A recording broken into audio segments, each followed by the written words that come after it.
Thank you very much to Tree and for inviting me to read with Tash, whose work I did not know. Actually, that's one of the things I like about the open mic, is you discover people that, you know, either at the beginning of their writing career or people who have written for a long time and you just don't know their work. So I always enjoy that. And it was interesting to hear about Jones. I hadn't thought about Jones since he left this world, so it was good to hear about him again. I retired in January from working in the government, so I thought what I would do, I worked for CETA, the Canadian International Development Agency, and was there for over 29 years. So I thought what I would do is actually read from a selection of my books over the years, not necessarily the best poems, but poems to deal with the developing world, which I wrote about because I was traveling there on a regular basis. And my books tend to be thematic, but even within the various books, there's themes that reoccur. We were talking at dinner, actually, about how you write about themes throughout your whole career. I started writing quite young, and I still write about the same things: sex, death, aging. But I thought tonight what I would do is I'd read about the developing world, as I said. I fell into CETA actually totally by accident. When I was in university, a lot of people were going away with QSO, and I was preoccupied with going to France, living in a garret, and being a poet. But in 1978, I actually ran into a friend who worked at CETA, and she asked me what I was doing, and I said, oh, well, I'm freelancing, which was a code for not getting much work. And she said, well, why don't you write? Why don't you come to CETA? CETA needs writers. So that's how I began to work at CETA.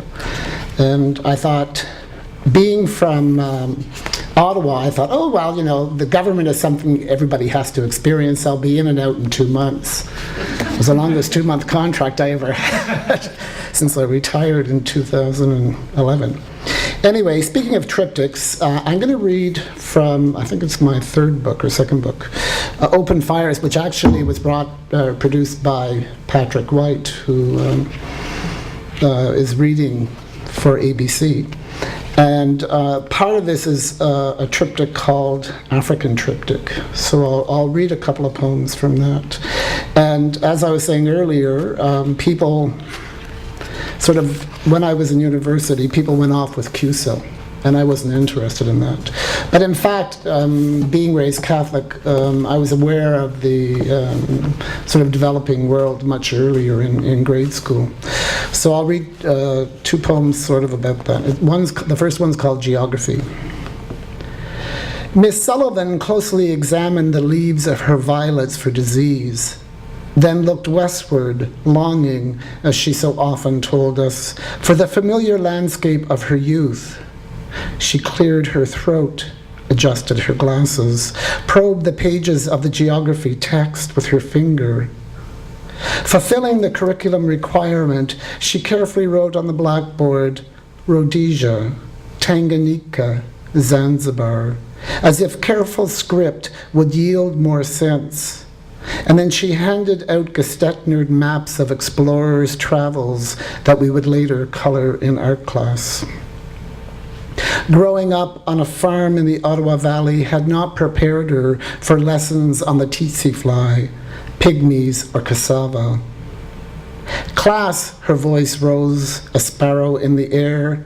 There it is on the map, a patchwork horse's head, gold and ivory coasts, jewels in a bridle, the sweep of the Sahara a mane, the Congo River a mouth, Lake Victoria an eye. Images of dark Africa. The missionary, slat-thin, gray beard, in a cassock immaculate as snow, and black rosary beads, small twigs trapped by winter's folds, in the twilight of drawn drapes. And on the speckled screen by the teacher's desk, elongated men, hair and bodies the color of rust, in mahogany tunics leaning on spears as their cattle sip from puddles. Women with shaved heads, necks ringed in stiff collars of colored beads, shafts pounding metal in the basins of hand-hewn bowls, and always children in their rag-bag apparel, carrying carved gourds, bundled branches, trays of strange fruits on their heads. The priest's clicking accent over images of dark Africa filled in the pink areas on the flat world map with tales of hunger, sleeping sickness, leprosy, and admonished our spongy hands to dig deep, to take out pennies we hoarded so that Africans might have more and their souls live eternally in the aureole of God. And then I'm going to jump to a poem called Vendors. I was always fascinated by the vendors in Africa, and they were largely women, and they were always just, I found, so life affirming. They were great to watch. And so this poem came out of that, Vendors. Each day in single file along the rutted path beside the boulevard that bisects the city's core, these young girls walk to the residential area of diplomats and foreigners. Blanched t-shirts, bare feet, block print skirts with knots like rosettes at the hip. On each one's head, a cardboard box heaped with plump tomatoes, mottled mangoes, jade plantains. In clusters of 4 or 5, they prop their wares against stones and crouch near intersections under fiery canopies of red poinsettia. All day long they chatter like nesting birds. Any cars that slow they besiege with scooped up handfuls of fruit, and with sing-song dialogue harangue the drivers who tease them until they become liquid with laughter and willingly return to pools of shade. When the heat and the dust subside and the setting sun streaks the atmosphere, they balance lightened loads with one hand and walk slowly back through the blue haze and scent of diesel fuel, all the way to the village of mud brick and tin roofs to count their take. In residential areas, houseboys bring garnishes of dissected tomatoes and gleaming bowls of disinfected fruit to the poised cutlery of whites. I'll skip next to the next book that came out called Bodily Presence, which actually has very little to do with the developing world, but it's more about sex. Oh, good. I'm obsessive, if nothing. Anyways, I do want to read this one poem because I brought my son and a friend with me one time to Africa. We went to Tanzania, as it turned out, and we actually crossed the country, and we went through the Serengeti Plain. And it was an amazing, amazing voyage. Although I must admit, I often said I don't know why I brought them, because they complained the whole time. However, in hindsight, when they get together, they talk about this wonderful trip they had in Tanzania. I thought, yeah, that wasn't the reality at all. But anyway, and the title is Dreams Begin Responsibilities, which is stolen from Yeats. Yeats actually was one of the poets who had an immense influence in me on my writing. So anyways, in Dreams Begin Responsibilities. I push up from that altered state of sleep, rush to the phone and my son's voice carrying along clusters of fiber optics, telling me he's arrived safely in Florida. I turn to the window. A snow squall, like a meteor shower, splinters in the streetlight. One night last summer, in the wheat fields of northern Tanzania, we climbed a boulder larger than a 2-story house. It was more difficult than we imagined. Our hands against the rough reality of stone probed for holes to grasp onto. Our feet for wedges to support us as we pushed further up and along. At the top, centuries of wind and rain had etched a cleft into its curve, 2 hemispheres of a brain. Above us, in the inverted cup of sky, a plethora of stars so large pressing down upon us. He looked north to find familiar constellations, Andromeda, the Dipper, and eyes south for the cross. We were so certain being that close to the equator both were possible. We stood silent. I looked at how his 16-year-old body shaped the clothes he was wearing, wondered at the galaxy of atoms whirling inside of him. At his age, I dreamt of having a son I would raise on my own, though I could never have predicted it this way. I looked south again, knowing we could not read the pattern in the stars, but must always continue to search. Voyages like arrows are pointed, our destination often our genesis, leading us towards that we value most, deeper and deeper into the heart. After publishing Bodily Presence, I stopped writing. And I don't know, I felt I just had written myself out. I had no more to write. And it was very frustrating. And sometimes poetry was almost like a language I couldn't understand. I'd hear people read it, and I don't know what exactly happened, except maybe I was censoring myself. That, I think, was probably what I was doing. Anyways, in 2002, I was offered a job working at CETA on the Afghanistan desk, and much like my earlier history, I really didn't know much more about it than I saw on the television. And it was a life-changing journey that I took. This particular trip, it was to visit UNHCR, not projects, but various sites that refugees were in Iran, Pakistan, and Afghanistan.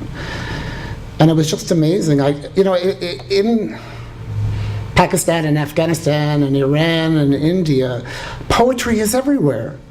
I mean, you meet people in the stores and they're quoting poetry at you. Politicians quote poetry, not because a speechwriter has put it in and they've never heard of it before, but because they actually know it. And we were talking at dinner about the poetry readings that take place in these areas. And it's true. I mean, you go to these readings and the people, they're so audible in terms of their response to the poem, and they ask the poets to recite the lines again, their favorite poems. They're just amazing experiences. They have them on television even. And when I was in Pakistan, the month after I arrived, one of the famous poets died. And they had weeks about this, television programs about this poet. I mean, here, what would you get? You'd be lucky if you got a write-up in the obituary in the Globe and Mail, right? From Ottawa, that would never happen. But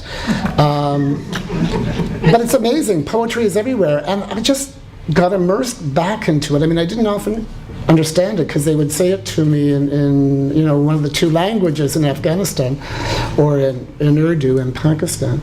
But you can't help but absorb it, and they gave back to me poetry. So I thought, I have to write about this. So I did begin to write about it.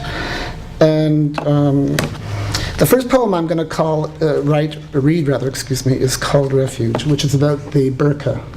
Because in the West we see burqa a certain way, but the Afghan women can see it another way, and I think we have to understand that. Refuge. It is only cloth, blue as the sky once was above Kabul. This garb, it girds women close as the shuttlecock that snugly encases their heads. The lattice looks through the grill of a cloister. Its weight, the burqa, a burden imposed. Women make their way through streets rampant with men who gaze on butchered meat, or who stand in groups tearing strips of unleavened bread, their hairy fingers thrust deep into ravenous mouths. For these women, it is not burdensome. Its fabric pleats as if gauze, expand, contract in the wind as they walk. It is armor. For nerves still cautious with memory and stories of mothers and aunts and sisters marched into the sports stadium, beaten and raped, their screams rending the air with terror, which the men's ears translate into frenzied cheers at soccer. This weave is refuge, a second layer through which lascivious eyes cannot peer. It is protection like walls around a house, the shadow windswept pines cast over the earth. It is the expanse of sky flowing up and over the Hindu Kush. And the next one I'm going to read, speaking about running into people who will talk to you about poetry or recite poetry. This is actually based on an incident that took place in a shop along Chicken Street, which is the main area, the shopping area in Kabul where the tourists used to go. When I was traveling there to Afghanistan, actually, we were traveling all over the place in soft-sided vehicles as opposed to armored vehicles, except at the end. And I got all over the country, and it was just so amazing, you know, where now, even in Pakistan, if you're there with the Canadian Embassy, as I was between 2008 and 2010, can't go anywhere. You know, but at this time, I mean, I was all over the country. And this describes an incident on Chicken Street. Barter.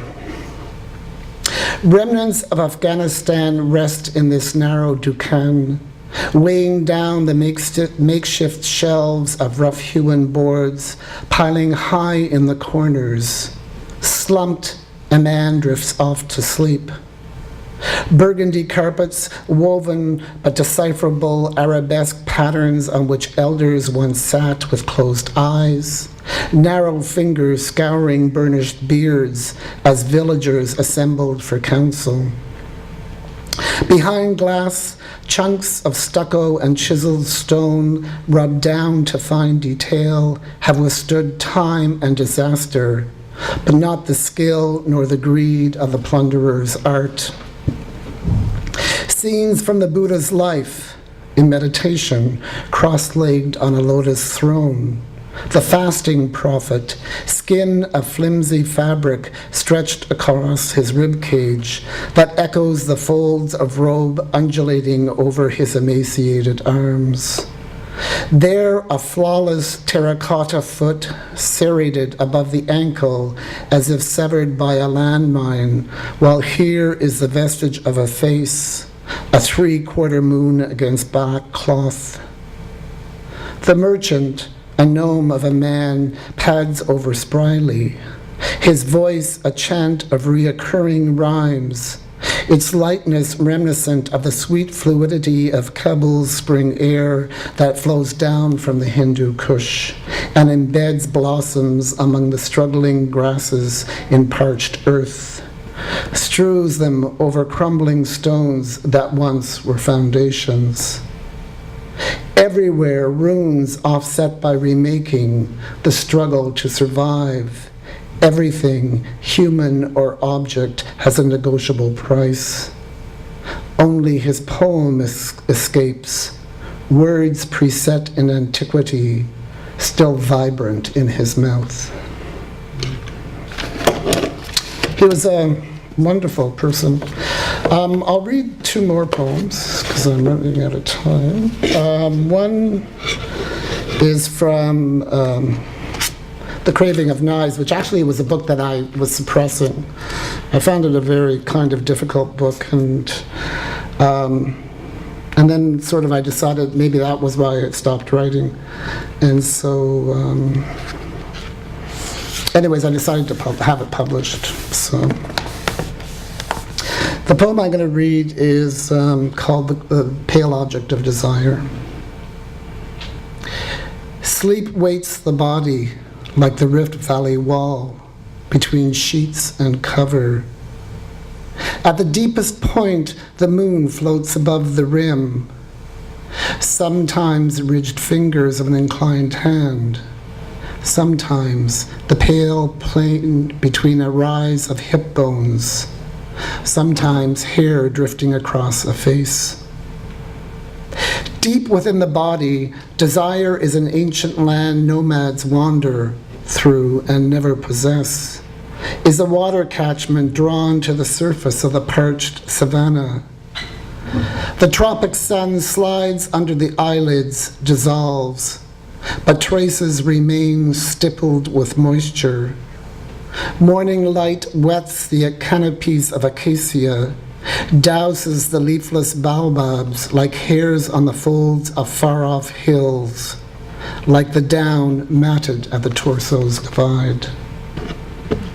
And the last poem I'm going to read is actually probably the first poem I wrote about sort of when I was at CETA. For a while I worked in an audiovisual section, and I used to I would sort of look, they had all this stack of films that were just sitting there, and I said, listen, I can organize that for you, I can put that into a library, I can do this, I can do that, right?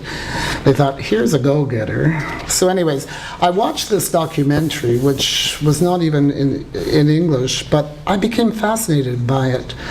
And so, even though, I mean, I've sort of put the words into the woman's mouth, but it was something that I found very fascinating. It's called Song of Little Squirrel, and I've always liked this poem. Before the white people came, we did what we wanted. When our hearts said move, we did. When our mouths cracked with thirst and the land rolled under the heat like a tongue, we went with our gourds to where there was water. When our stomachs thundered with hunger, our men read prints pressed into the earth and hunted the animals as they moved to other grasslands. When the white people first came to this place, I was already a young woman with breasts. I was called Little Squirrel. Our people said, "This woman's face shall never know ugliness." Even my sister said, "Give me your face, for mine is too long." Together we sang of my beauty. Once people lived across this vast plain. To visit took many days.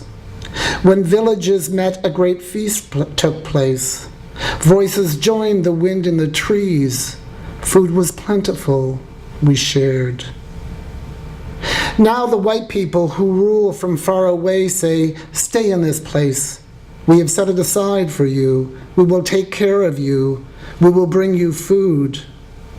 But there are too many people and not enough food. They give us mealy meal. Our stomachs rumble with pain each time we eat it. People are dying of TB. When I was a young girl, we moved and left sickness behind. I have 5 children. My TB tag gets extra meal for them. But I am a woman of means. I make money from tourists. I dress myself like my mother when she was my age. People stop and take pictures. This money does not bring me happiness. The villagers accuse me of hoarding things, of not sharing my wealth. I call them liars. I say I have nothing to hide. Everything I have you can see. My children's blankets, my husband's, and my clothes. They say I drink beer while they starve. Buy us food, buy us shoes. I tell them we must not bicker. We are one people. We must be strong. They tell me that I insult them, that I lie. A preacher comes to talk of his Jesus. I go to listen, but I laugh. Who is this man who calls himself the Son of God? Why would God choose to suffer? He must be crazy.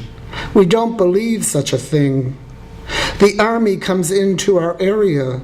We call them owners of death. They think we look up to them, but we just smile. They play their games. Even when they joke, they are like warriors. They steal our young men with words of a better life, of money, of food. Our young men are happy. We watch our sons being taken away like cattle in trucks. Sorrow silences us. When I was a young woman, I was called Little Squirrel. People said, "This woman's face shall never know ugliness." Now the villagers scorn me, abuse me, death mocks me, dances with me. I cry, "Don't look at my face." Thank you.